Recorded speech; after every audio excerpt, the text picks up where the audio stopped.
We didn't speak much during those weeks about what might happen. I didn't tell him of my many fears.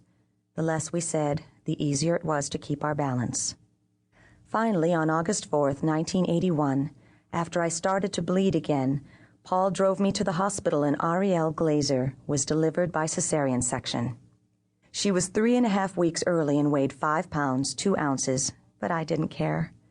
When Paul placed her on my chest, he said, "We have a beautiful baby daughter. She's perfect." Oh, we were so relieved. When I looked into her eyes for the first time, I was amazed that this miracle was mine. Our 2 hearts had beaten together for months inside my body. Now here she was, alive and magnificent.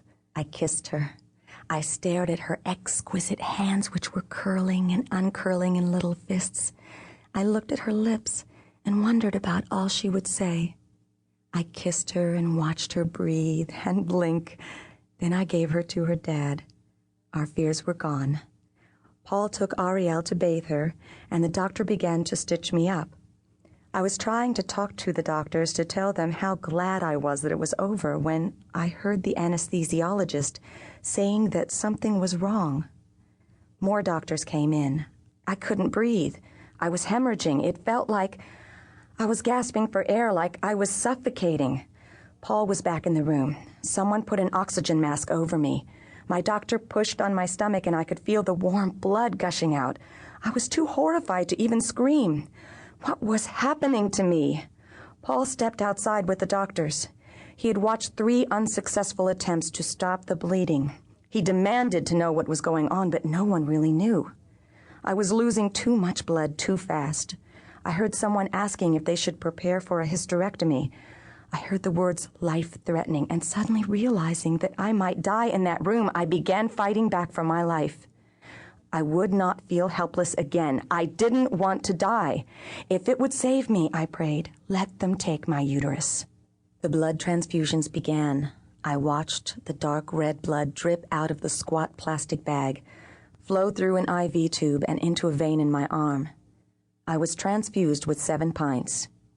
It was not until the doctors packed me with cotton, an old and rarely used procedure, that I finally stopped bleeding. When I was wheeled into the recovery room, I looked at Paul and said, "Am I okay?"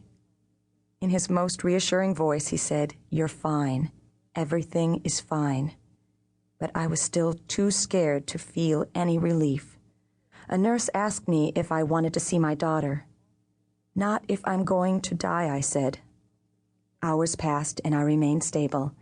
It wasn't until I saw my baby daughter again that the weariness and terror began to drift away, replaced with an instinctive love. She was beautiful and we had both survived.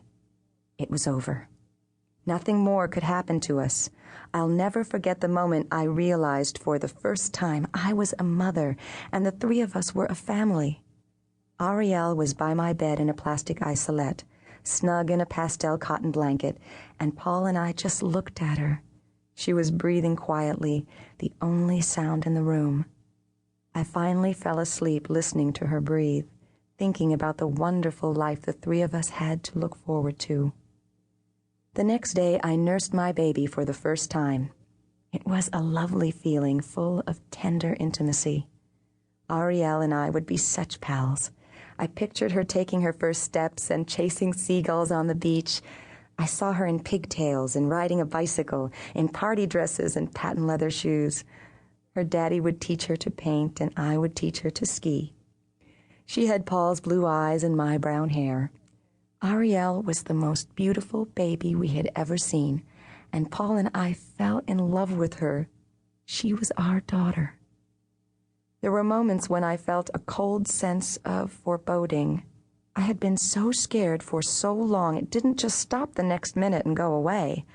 I desperately wanted my good feelings to last, but I was worried. I wondered whether I would start bleeding again. Once we got home, I gradually began to calm down as the terror of the hospital ebbed into memory. My tiny daughter snuggled beside me, perfect and safe. We were beginning our lives together. I still smile when I think of those moments and how happy we all were. 3 weeks later, I was reading the newspaper in bed one morning when I saw an article about a new virus called AIDS.